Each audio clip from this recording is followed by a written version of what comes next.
Hello and welcome back to goldstocktrades.com. Today we have back here with us Corrado DeGasperis. Corrado is CEO of Comstock Mining that can be traded as LODE on the NYSE MKT. Thanks so much, Corrado, for being back here with us today. My pleasure, Jeb. Corrado, Comstock just announced an improved lower-cost revolving credit facility. Talk to us about how this facility will help the company. Surely, it's very exciting for us to really realize the benefit of our production maturing. I think the facility, reflects the recognition, by the market that we've matured our production.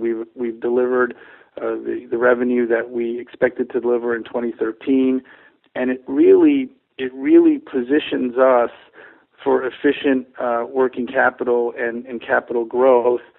And for us, that really means, accelerating the mine plan in the Lucerne and accelerating the expansion east in the Lucerne, ultimately including, further resource expansion and drilling in that area. So, I think, A, it reflects what we've done to date, and B, it positions us quite efficiently for where we're going.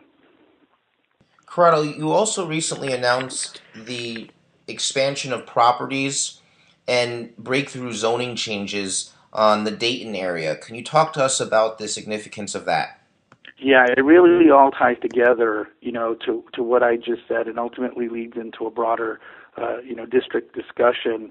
But what we did was we were able to acquire over 300 acres of adjacent contiguous private property that effectively takes about 75 acres of central processing facility position to 400 acres. And so we now have all the runway that we need for whatever types of expansion is appropriate for our mines growing, be it, continued expanded heap leaching or even the possibility of milling. We have all the property that we need now privately to do that.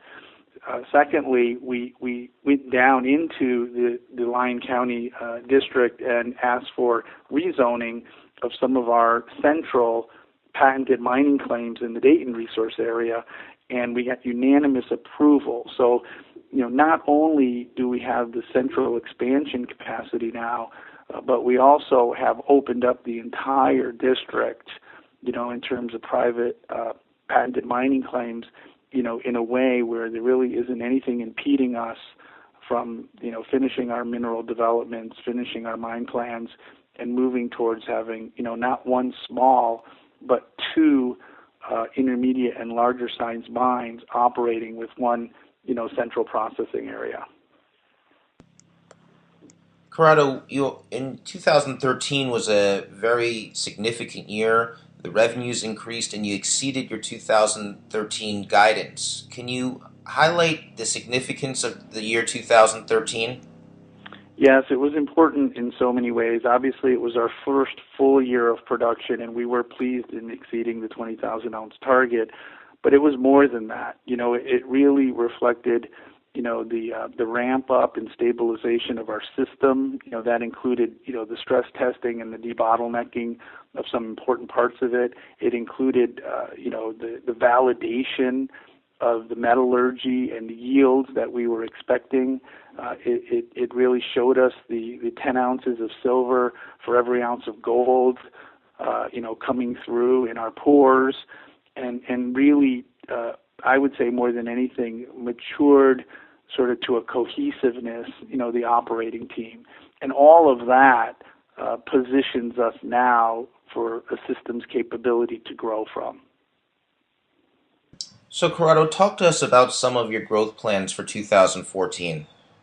Well, we've already guided towards, because of positioning the system to grow and because of expanding our major permits to allow for it last year, that we would double our revenue this year, literally going from a 20,000 ounce execution last year to a 40,000 ounce this year. So we're very focused on that. We're in the middle of the ramp up right now to get to the higher rate of tonnages and grades that will deliver that. So that's going well as scheduled. But really, these new capabilities, the expanded land position, the expanded zoning, the credit facility, positions us to accelerate the expansion of Lucerne to the east. And so, we're keen to do that. There are some logistics. We're due to get a new expanded right-of-way from the BLM in a few months. That's a contributor to that. We're talking to the county about moving the permitted boundary of the Lucerne mine to the east. They're keen to do that. But those steps are now accelerators. Those steps are the kinds of things that allow us not only to expand beyond 40,000 ounces, but obviously sustain that for a much longer period of time. So to me, it's gratifying to have stability, and it's gratifying to see a shift in the management effort from stabilization to advanced planning for growth. Corrado, as you meet with investors, how does Comstock differentiate itself from some of the large miners and some of the junior miners?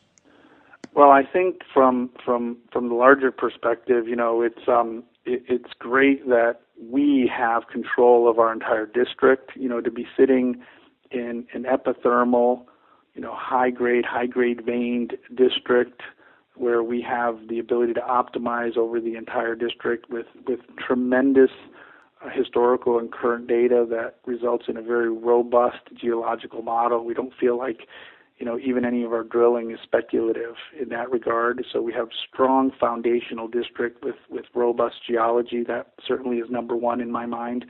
Number two is the strength of our capital base.